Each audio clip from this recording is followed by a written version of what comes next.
यानी कि लोगो पे, किसी भी कंपनी के लोगो पे।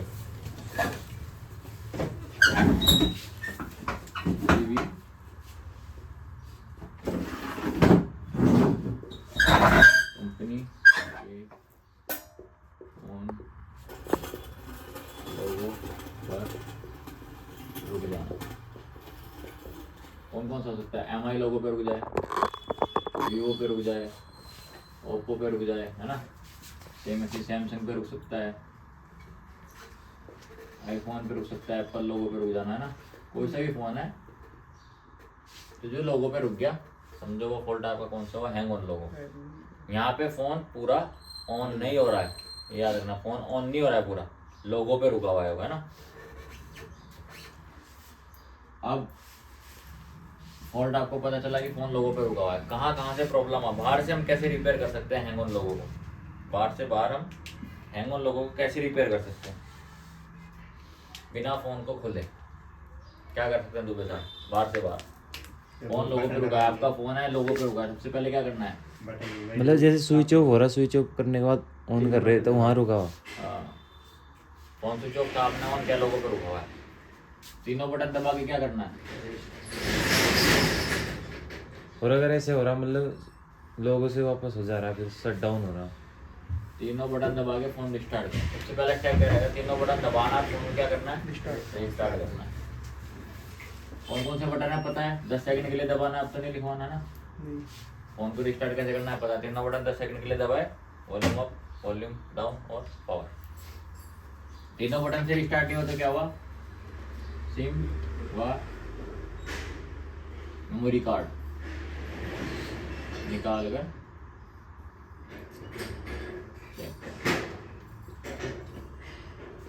कई बार क्या होता है, सिम की वजह से या फिर मेमोरी कार्ड की वजह से फोन आपका किस पे रुकता है? लोगो। इस सिम में तो बाहर फोन लोगो पे रुका है, बाहर से क्या कर सकते हैं हम? बाहर से बाहर हार्ड रीसेट करें। हार्ड रीसेट से नहीं हुआ तो सॉफ्टवेयर करें। बाहर से बाहर और कुछ रुकता है? हार्ड रीसेट कर लिया, सॉफ्टवेयर कर लिया, सिम में चिप निकाल ली। यहाँ पे क्या रहेगा? डाटा का रिस्क दे देना भाई, जाएगा। बिना डाटा दिए बिना हार्ड रीसेट या सॉफ्टवेयर मत करना, वरना फोन ऑन हो जाएगा लेकिन तुम्हारी गर्दन पकड़ लेगा। उसके बाद फोन को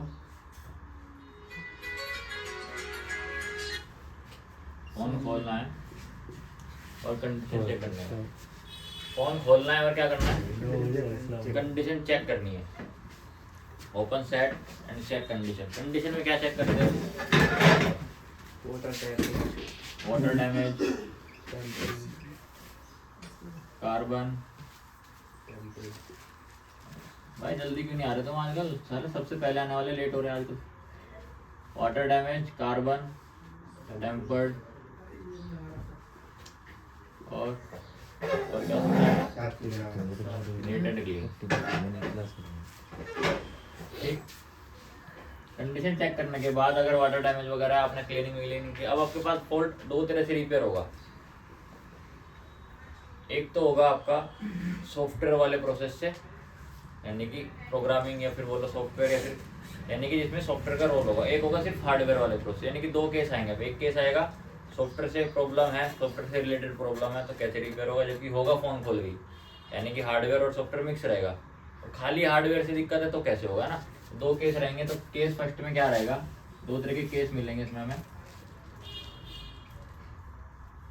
चेक, ये तब है जब फोन लोगो पे रुका हुआ है, फोन आपने खोल लिया है, अगर नीट एंड क्लीन मिला है, पानी पूनी था साफ सुफ करके, टेम्परिंग वेम्परिंग भी साफ करके आपके पास, फिर भी लोगो पे रुका हुआ है, सबसे पहले क्या चेक होगा? Check MMC by ISP pin out. UEFI से कर सकते हो MMC को चेक। ठीक। F64 जो आजकल बॉक्स चल रहा है उससे कर सकते हो। इजी ये टाइप से कर सकते हो। ये तीन बॉक्स अपने पास हैं। ISP पिन मारना है, MMC के पास जहाँ भी कंपोनेंट होंगे MMC को चेक करना है। तो जब MMC चेक करोगे उसमें आपने देखना क्या नहीं होना चाहिए? बैड हेल्थ हो तो प्रोग्राम आपको पता चला इसने एचपी पिन आपने चेक किया, बैड हेल्थ मिली। बैड हेल्थ कैसे होती है बताया था उसमें आपको रीस्टार्ट में भी कि एसएलसी और एमएलसी क्या होता है।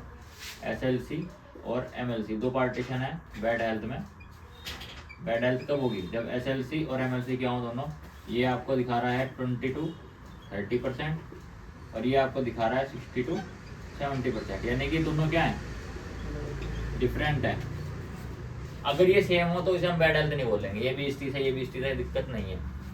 या फिर क्या हो जाए एसएलसी और एमएलसी क्या हो जाए 90% कंज्यूम हो जाए। एसएलसी दिखा दिया 90% कंज्यूम, चाहे ये फिर 0 से 10 ही दिखा रहा हो। एक डिवाइस 0 से 10 दिखा रहा है, एक क्या दिखा रहा है 90% कंज्यूम। तो अगर ये भी भर गया ना या फिर ये क्या दिखा रहा है 10 से 30 दिखा रहा है या फिर 30 से 40 दिखा रहा है, ये कुछ भी हो सकता है। अगर एक भी 90% आ गया ये वाला या फिर नीचे वाला एसएलसी या एमएलसी में से कोई भी 90% भरा तो आपका फोन हैंग ऑन लोगों पे रुकेगा। ठीक, तो यहाँ तक समझ आया। ये किस में रहेगा, बैड हेल्थ में। इसको बोलते हैं एमएमसी हमारी किस में, बैड हेल्थ में। फिर हमें इसको प्रोग्राम करने की जरूरत पड़ती है। जैसे एक दो फोन आपके सामने के ना प्रोग्राम, सर उसका डाटा भी उड़ जाता है। हाँ जब प्रोग्राम करेंगे तो डाटा उड़ेगा, बचाना है बच जाता है।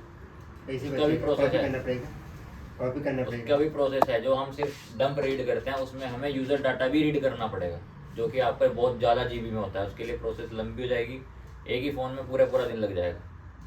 सिर्फ 512 MB रीड करने के लिए भी आधा घंटा ले रहा है, तो फिर अगर कम से कम हम 40-50 GB कस्टमर का डाटा भी उठाएंगे तो कितना टाइम लेगा। पहले तो रीड करेंगे फिर बाद में उसे राइट भी करना है। आधा दिन रीड होने में आधा दिन राइट होने में, पता चला सिस्टम में किसी ने हिला विला दिया, प्रोसेस दोबारा से शुरू होगी। डाटा मिल जाता है लेकिन हम टेंशन नहीं पालते हैं, हमें पैसे फालतू नहीं मिलते हैं। ठीक, यहाँ पे आपने एमएमसी को चेक किया, ऐसे कंज्यूम नहीं मिली। अब दो तरह की दिक्कत आएंगी। हाँ बोलो। नहीं, कितना पैसा लेते हैं? पैसा हाँ। तुम्हारे ऊपर है ना, फोन का 10% वैल्यू कम से कम लो। 10,000 वाले में 1000 ले लो, 15,000 वाले में 1500 ले लो, 20,000 वाले में 2000 ले लो। अब ये कंज्यूम थी। अगर बैड हेल्थ नहीं है, क्या दिखाई, ओके हेल्थ दिखाई। ये क्या, अगर बैड हेल्थ है तो आपकी प्रोग्रामिंग रहेगी। अगर हेल्थ क्या है, हेल्थ ओके है, एमएमसी की हेल्थ क्या है, ओके है, यानी कि आपको प्रॉब्लम ही नहीं मिली। आपने आईएसपी से चेक किया एमएमसी की हेल्थ ओके है, तो क्या करना है आपको, एमएमसी को रिवॉल्व करें। आपने तो आईएसपी से देखा, आपने कनेक्ट हो गए, उसने डिटेल दिखा दी, सब ओके दिखा रहा है, पर फोन लोगों पे रुका हुआ है। तो आप एक बार क्या कर सकते हैं, एमएमसी को रिवॉल्व करके लगा दो। ठीक, यानी कि एमएमसी में आपके 3 काम आएंगे। कौन कौन से, R R R C, 4 step MMC में आते हैं। सबसे पहला आता है रीफ्लो, हिला के काम नहीं बनी एमएमसी को तो रिवॉल्व, रिवॉल्व करके काम नहीं बना तो रीप्रोग्राम, अगर रीप्रोग्राम से भी काम नहीं बना तो चेंज भी करनी पड़ती है। ठीक, ये 4 स्टेप आपके एमएमसी में रहते हैं। यहाँ से हमने सॉफ्टवेयर कर लिया। देखो अगर ये प्रोग्राम वाली स्थिति आई तो सब फिर प्रोग्रामिंग के हिसाब से चलेगा। आपने हेल्थ देख ली, पहले बैकअप लोगे, डंप लोगे, सिक्योरिटी लोगे, रीड करोगे, एमएमसी फॉर्मेट करोगे, डंप राइट करोगे, सिक्योरिटी राइट करोगे, उसके बाद फ्लैशिंग करोगे, डाटा आपका ऑन हो जाएगा। वो नहीं हुआ एमएमसी ओके, आपके ओके दिखा रही थी तो उसको रिवॉल्व करके लगा सकते हो, रिफ्लो कर सकते हो, या अगर ओके है तो चेंज की जरूरत नहीं है। अगर उसने हेल्थ ओके दिखा दी तो आपको चेंज की जरूरत नहीं है, सिर्फ ये 2 स्टेप आप कर सकते हो। अगर नॉन पेस्टेड है तो उसको रिफ्लो करके देख लो, पेस्टेड है तो रिवॉल्व करके देख लो। ये तो आपका है केस फर्स्ट, जो किससे है, आपका एमएमसी से रिलेटेड या सॉफ्टवेयर से रिलेटेड आप कह सकते हैं। एक आएगा केस सेकंड, जो सिर्फ हार्डवेयर पे रिलेटेड हुआ, यानी कि उसमें सॉफ्टवेयर का कोई काम नहीं होगा। सॉफ्टवेयर वाला जो भी है वो हम यहाँ तक करके देख चुके हैं। इसकी फोटो लो, फिर आगे केस यहाँ तक सेम कंडीशन आएगी ना, नीचे तक वही लोगों तक की। हैंग ऑन लोगो, अगर यहाँ से प्रॉब्लम हुई तो प्रोग्राम करके सेट ओके, यहाँ से प्रॉब्लम हुई, ये ओके थी, इतना करोगे ये तो सेट ओके, या फिर सेम कंडीशन रहेगी। अगर यहाँ तक सेम कंडीशन है फिर हमें नेक्स्ट स्टेप लेना है, जो कि हम हार्डवेयर पे जाएंगे।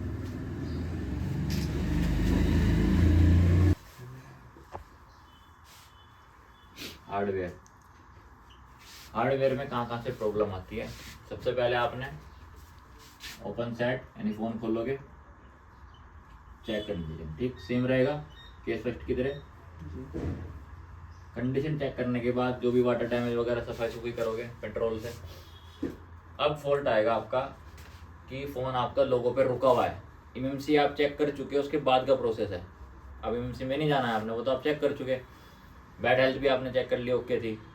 बैड हेल्थ ओके मिली, ये एमएमसी किसी ने पहले आपने रिवॉल्व करी, आपने एमएमसी निकाल के बॉक्स में रख के चेक करी है ना, आईएसपी से नहीं करी, रिवॉल्व करके चेक करी। जब सेट आपको हेल्थ ओके मिली, वापस आपने उसको एमएमसी को लगा दी, फिर भी प्रॉब्लम सेम है। अब सबसे पहले आपको देखना है जो बेसिक स्टेप होंगे। कौन से बेसिक स्टेप? जो क्या रहेंगे? रिमूव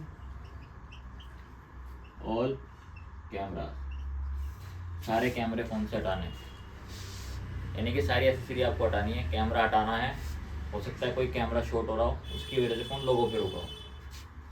सब पीसीबी हटानी है। कौन सी?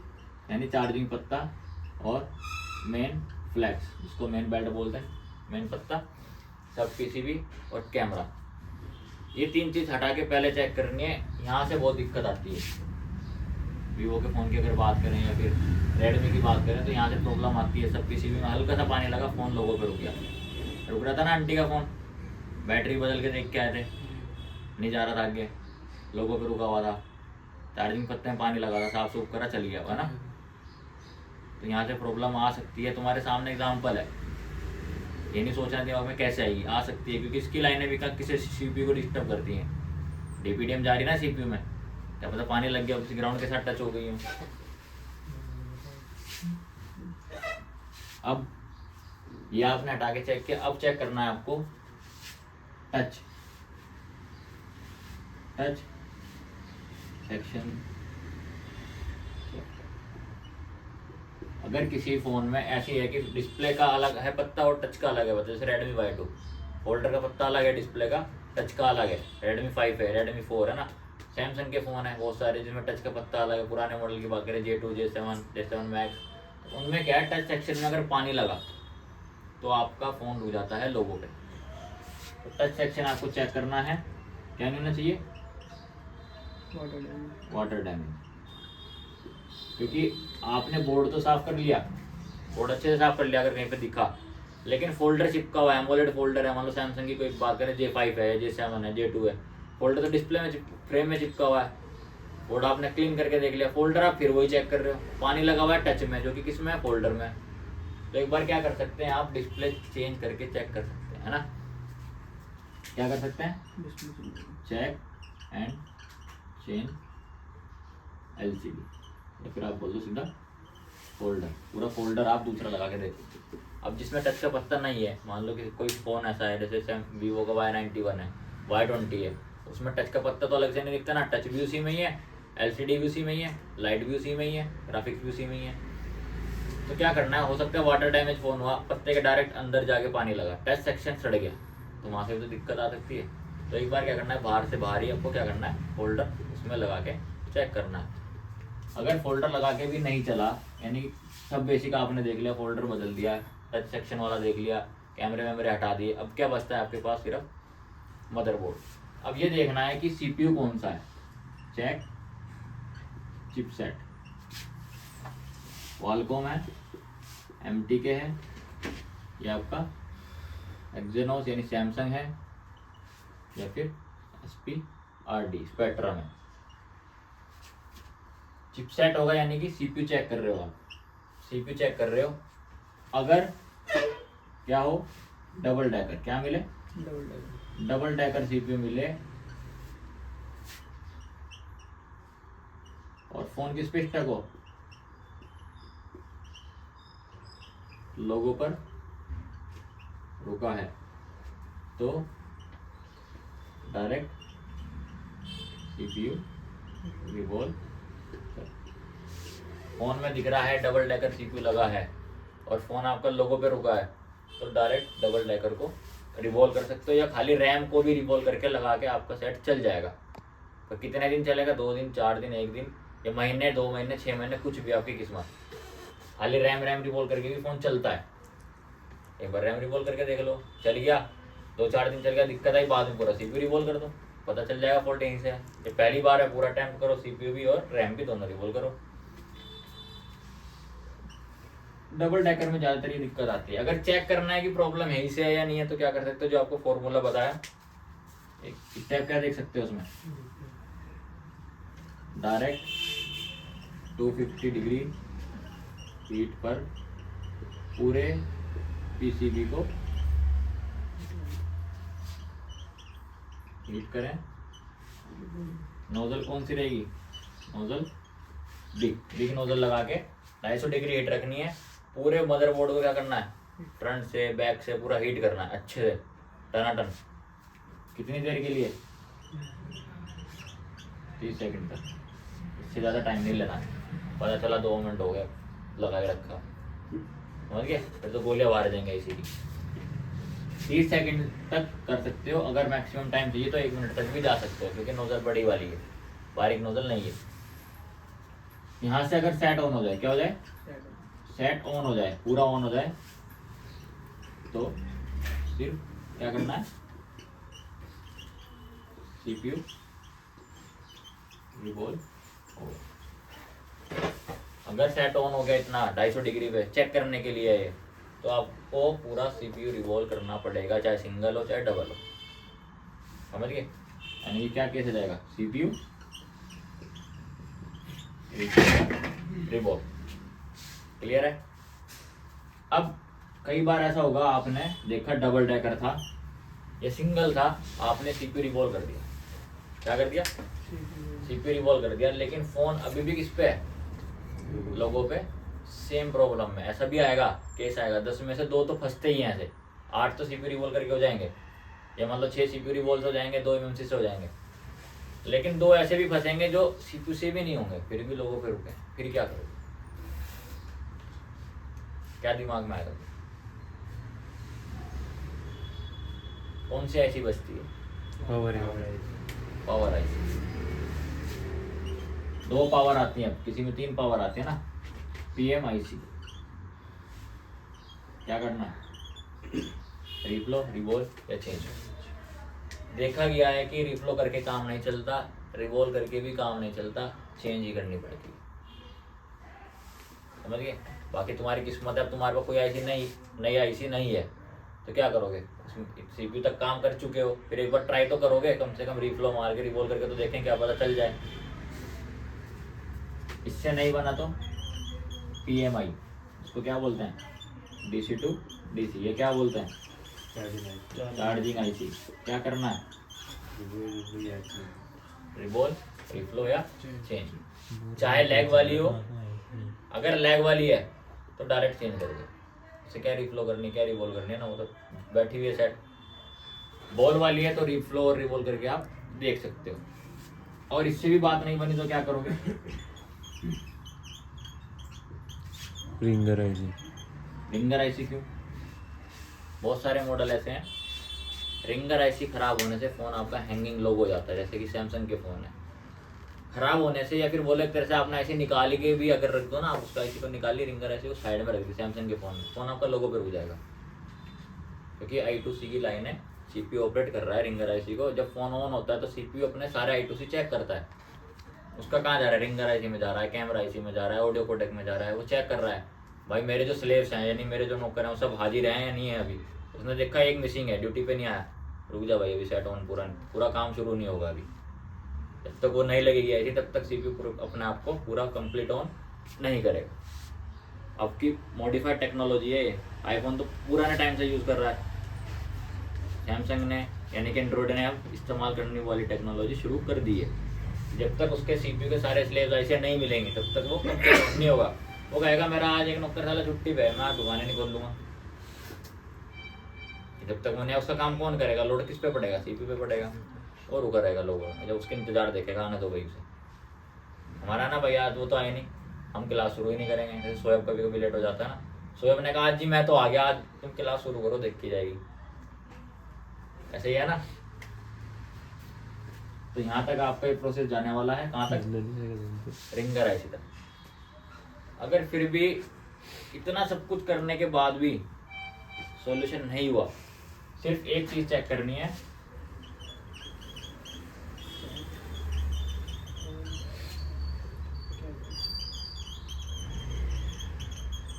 सेकेंडरी लाइन के सारे कैप चेक करने हैं। अभी सेकेंडरी लाइन क्या है ये आपको पता चलेगा सेट डेड वाले फॉल्ट।